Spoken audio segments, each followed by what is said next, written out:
utopia and creepy dystopia. Law and lawbreakers. Blowhards and liars. Mainly, though, On the Media is about an hour.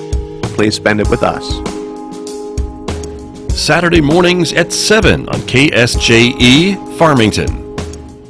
KSJE is supported by the Farmington Civic Center, bringing a full slate of entertainment to Farmington and San Juan County. Musical of Musicals. It's a musical about musicals. September 25th through the 29th, presented by the Four Corners Musical Theater Company. The Farmington Civic Center, 200 West Arrington in downtown Farmington. Find out more online at fmtn.org/civic center or at 505-599-1148.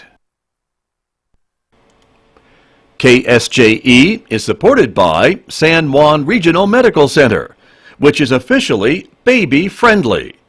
This evidence-based initiative is designed to support mother-baby bonding and optimal infant feeding practices by upholding the 10 steps to successful breastfeeding. San Juan Regional Medical Center, officially baby-friendly, and serving the Four Corners since 1910. Find out more online at sanjuanregional.com.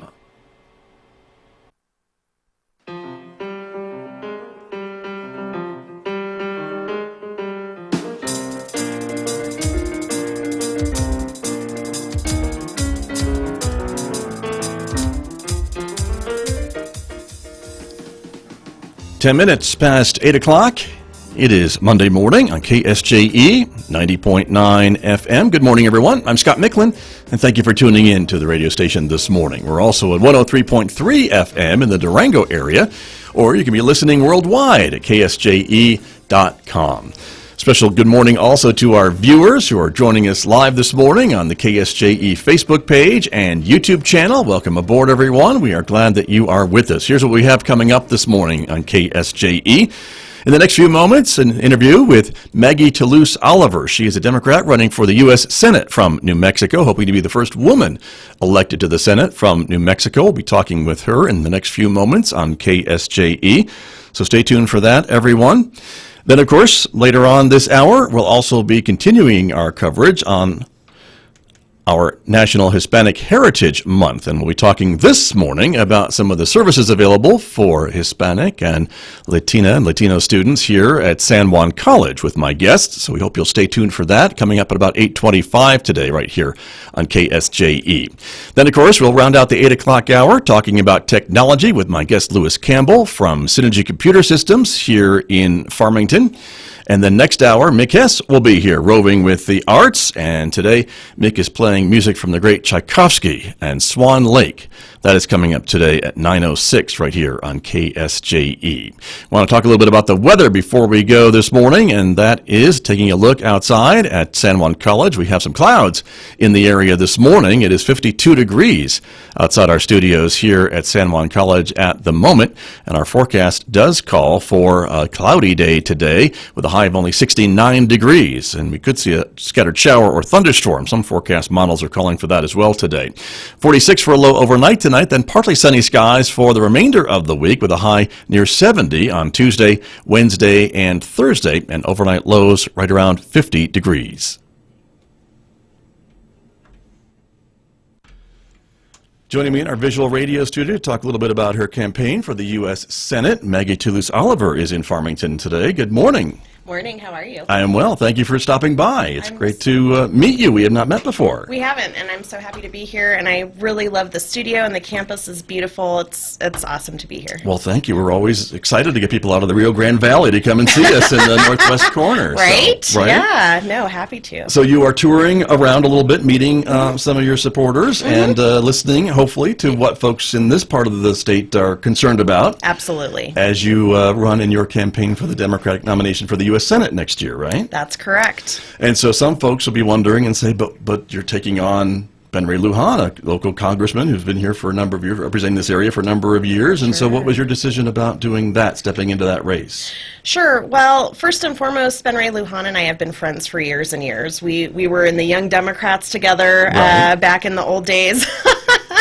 And But the truth is, Senate seats don't come up in New Mexico every day, and we've never sent a woman to the United States Senate from New Mexico. I've been honored to be the Secretary of State here for almost 3 years now, and have run statewide. This will now be my 4th statewide effort.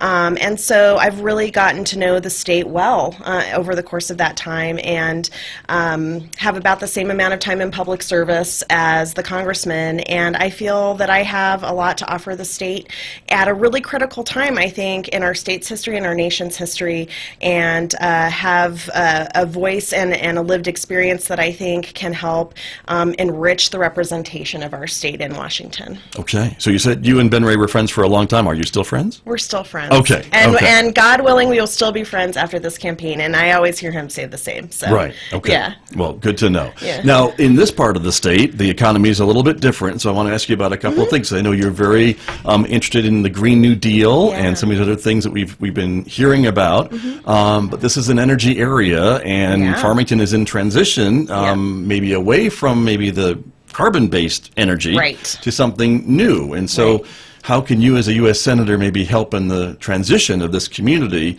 and those jobs and those potential voters who are worried about their future in the years after 2020? I think you really nailed it on the head when you used the word transition. And yes, I am keenly aware of the transition that this area is going through. And I'm also keenly aware of the fact that folks are worried about whether they're going to have a job in the future. They want to be able to raise their family. They want to be able to retire. And my view is when we transition to a clean, green, 21st century energy economy, Farmington, New Mexico can be at the absolute forefront of that. I worry for folks who work in the energy industry now in terms of gas and coal and oil, because I worry about the sustainability of those jobs over the long term. If the market takes a turn, if we have a situation like we had, maybe 8 or 9 years ago in New Mexico, people lose their jobs. People have to look at going out of state. So the goal is to create a clean energy economy with sustainable jobs and a sustainable economy for the future, so folks aren't having to have that fear or that concern or anxiety about their future.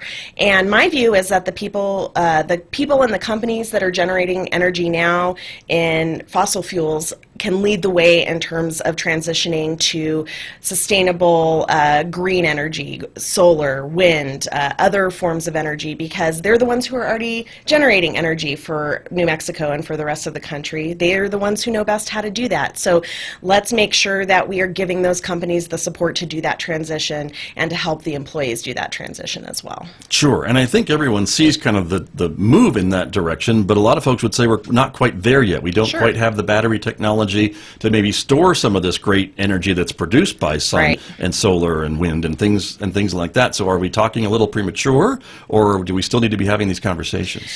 Storage and transmission are, of course, really important, and we have an amazing technology base here in New Mexico as well. We have Los Alamos National Lab and Sandia National Labs, and what I'd personally like to see is for those real brain trusts that we have here in the state to be able to transition as well, transition away from maybe building more nuclear weapons to using that technology and that brain power to developing that storage technology, to developing that transmission technology. And this can be a parallel process. I think if we, often we say, well, we can't do this because we have to wait to develop X or Y. We can be doing both and at the same time and moving us in that direction. We have to continue to put one foot in front of the other, because otherwise we will get paralyzed in the process, and that's not going to be beneficial to anybody, because I think the citizens of this state, and I'm a mom, I have 2 sons, and I want them to have a clean environment and clean air to breathe, clean water to drink, and economic opportunity for the future. So we have to be able to do both at the same. We have to walk and chew gum at the same time, and I think that we can. Okay, Good luck with that. But we probably can. Yeah. But we still need that source of reliable power, though, right? We don't want brownouts either, or power shortages across our state either, do we? No, absolutely not. So, no one's saying let's come in and completely shut down production, right? That's unrealistic. That shouldn't happen. I mean, we also need power to go about our daily lives. But we can start doing this transition, and we can do it by incentivizing that process. And that's really, I think, the overarching thought of the Green New Deal is how do we start that transition? And let's start doing it now. And the Green New Deal itself is really just a conceptual document. It's just sort of like an idea. It's like, hey, here's where we might want to go in the future. Here's a pathway forward. But what we need to start doing is crafting individual pieces of legislation that actually bring that to fruition. So, for example, how would we incentivize the companies in this area to make that transition? How do we prioritize energy storage and transmission technology at the national labs? Things like that. So that's how you do it, one piece of legislation at a time. Got you. But it certainly has sparked a lot of conversations. And I think it's a much needed, important conversation. And we know particularly the young people. We're here at San Juan Community College, so many young people who are looking forward to their futures and what they're going to be doing with their lives. My children thinking about what they're going to be doing with their lives. I think we're seeing this effort to start transitioning really coming from the young people, from the millennial generation and even younger, and so they have the most at stake. They are the greatest stakeholder in this process, and they're the ones really, I think, bringing this conversation to the forefront in a really incredible way. Sure. From what I've seen. Right, and it's an exciting time. I think you're right. A lot of opportunities for folks, but also a little scary for folks who look and say, well, I'm not going to be probably a coal miner like my dad was, because those jobs are probably going to go away. Change is always scary, and the goal will be to make sure that we protect and ensure that there is still a career and a future for everybody that wants one in this area, and particularly in our rural communities around the country, because the one thing that I get afraid of, and I come from Albuquerque. I grew up in the quote-unquote big city here in New Mexico, but I don't want to lose our rural communities. Our rural communities are the character of our state, and folks shouldn't have to move out of the place where they grew up and where they call home just to pursue economic opportunity. We need to make sure that we are being sensitive to economic opportunity in our rural communities, and that's a priority for me. My guest this morning, Maggie Toulouse Oliver, is here. She is the current New Mexico Secretary of State running for the U.S. Senate on the Democrat platform.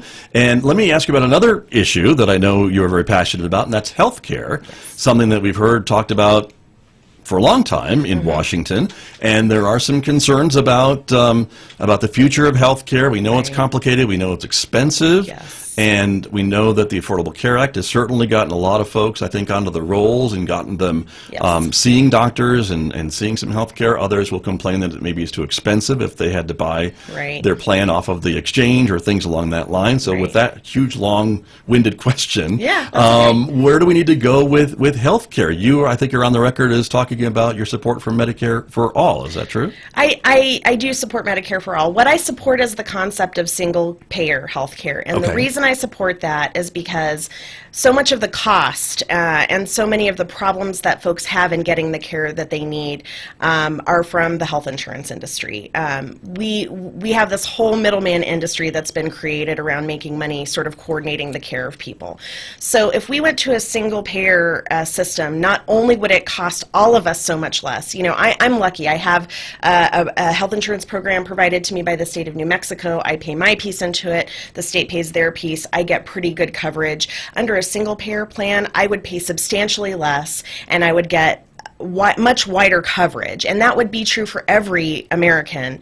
And the benefit of that is, again, you sort of get rid of the middleman who's trying to make decisions about my health care and your health care that really should be the decisions of the doctor and the patient, right, at the end of the day. But one piece that's really missing from the discussion and that I've been bringing up as I travel around the state is access. So it's one thing if you have your health care paid for, that's all well and good, but if you can't go see a specialist specialist in your community, if you don't even have a hospital or a clinic in your community, that's a tremendous problem. And I know we've been trying to deal with that here in New Mexico by providing options like telehealth, for example. But the reality is we also need to incentivize doctors and other healthcare providers to come to communities around the state where maybe we don't already have them, because at the end of the day, if you cannot get that access directly to that healthcare, then whether or not it's paid for is sort of irrelevant. So that's another critical piece of the puzzle. Sure. I know we have a recruitment issue in New Mexico for health professionals and others too,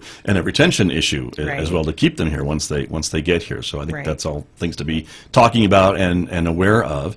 Let me ask you a bit in our final minutes together about working with your maybe potential fellow senators in Washington, and if the Senate is flipped, you would be in the majority party. If it's not, you have to work with the other party, and we haven't seen a lot of cooperation, or at least I haven't, and I may be misspeaking, but how do you feel about being able to cross the aisle and maybe try to compromise or get some legislation passed or moving through the Senate, because it seems like the Senate's where things go to sit around for a while? I think that's exactly right, and I think most Americans are frustrated with the gridlock that they're seeing in Congress, and they are seeing that gridlock as a result of the political paralysis that we seem to be in. You know, Democrats get entrenched, Republicans get entrenched, and then nothing gets accomplished. And I think the reality is that we all agree on so much more than we disagree on, and so the goal would be for me as a senator to figure out where is the common ground, and to start there, because momentum begets momentum, right? And if you can get one small thing accomplished, if you can find some agreement, even if it's a minor area, even if it's an area that people feel is sort of, you know, secondary to maybe a bigger picture issue, if you can actually get something accomplished there, that can build trust, and it can beget momentum to create more wide sweeping policy change.